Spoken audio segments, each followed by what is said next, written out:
Hi viewers, welcome to this channel. ముందుగా అయితే updates miss అవ్వకుండా ఉండాలంటే ఈ ఛానల్ని అయితే ఖచ్చితంగా అయితే సబ్స్క్రైబ్ చేసుకోండి. ఈ వీడియోని అయితే లైక్ చేసి షేర్ చేయండి.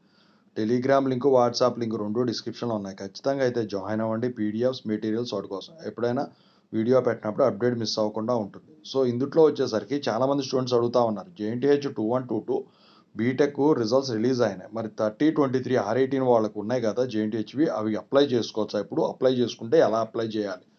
లిస్ట్ కోసం వెయిట్ చేయాలా? కాలేజీలో అప్లై చేసుకోవచ్చా డైరెక్ట్గా? దాని గురించి అయితే చెప్పబోతున్నా. ముందుగా అయితే ఇన్స్టాగ్రామ్ లింక్ కావాలంటే డిస్క్రిప్షన్లో ఉంది, దాంట్లోకి వెళ్ళి డౌట్స్ పెట్టండి. ప్రతిరోజు తెలుగు ఇంజనీరింగ్ ఎడ్యుకేషన్లో డౌట్స్ వీడియో పెడుతున్నా. రెండు ఛానల్ లింక్స్ డిస్క్రిప్షన్లో ఉన్నాయి. ఖచ్చితంగా అయితే సబ్స్క్రైబ్ చేసుకుని రెండు మీకు ఉపయోగపడతాయి. రియల్ టైం ప్రాజెక్ట్ సంబంధించిన ఛానల్ ఏమో సాఫ్ట్వేర్ కోర్సెస్, వర్క్ సపోర్ట్. అయితే ఇందులో వచ్చేసరికి ఏంటంటే 3023 గ్రేస్ మార్క్స్ అనేది R18 వాళ్ళ వరకు మాత్రం ప్రస్తుతానికి ఉన్నాయి. 2024 R18, 2025 R18 వాళ్ళకి తర్వాత నేను చెప్తాను ఏంటని. ఓకేనా? సో ప్రస్తుతానికైతే ఆ 2022 వాళ్ళకైతే నిన్న రాశారు కదా 2122లో క్లియర్ అయిన వాళ్ళు. అయితే వాళ్ళు ఎలిజిబిలిటీ కనుక ఉన్నట్టయితే 3023 గ్రేస్ మార్క్స్ అప్లై చేసుకోవడానికి ఛాన్స్ ఉంది. అయితే మరి యూనివర్సిటీ వాడు ఎలిజిబిలిటీ లిస్టులు పంపించట్లేదు, డైరెక్ట్గా అప్లై చేసుకోవచ్చు అంటే ఖచ్చితంగా అయితే అప్లై చేసుకోవచ్చు అండి. అయితే మీ కాలేజ్ వాళ్ళు యాక్సెప్ట్ చేయాలి. మీ కాలేజ్ వాళ్ళు యాక్సెప్ట్ చేయకుండా మనం ఏమి చేయడానికి లేదు కూడా. యూనివర్సిటీకి వెళ్ళినా కూడా ఇప్పుడు పనులు అవ్వట్లే. ఏంటంటే యూనివర్సిటీ ఒక రకంగా ఉంటుంది అక్కడ వచ్చేసరికి. కొంతమందికి ఒక రకంగా ఒకసారి ఒక రకంగా ఉంటుంది, ఇంకోసారి ఇంకో రకంగా ఉంటున్నాయి అనమాట.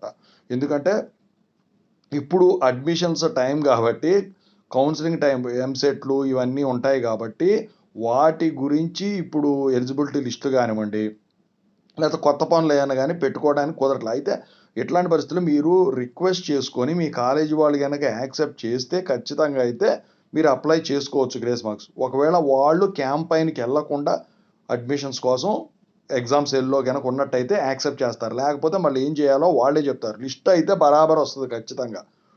ఓకేనా? ఎవడెవడో ఫేక్ అకౌంట్లు పెట్టి కామెంట్లు పెట్టి ఎట్లా పడితే అట్లా సలహాలు ఇస్తున్నారు. అలాంటివి మంచి అయితే నమ్మశక్యంగా ఉండేవి నమ్మండి, నమ్మలేని ఏవి కూడా నమ్మొద్దు వాళ్ళకి. ఓకేనా? చేయొచ్చా అంటే చేయొచ్చండి. Thank you so much.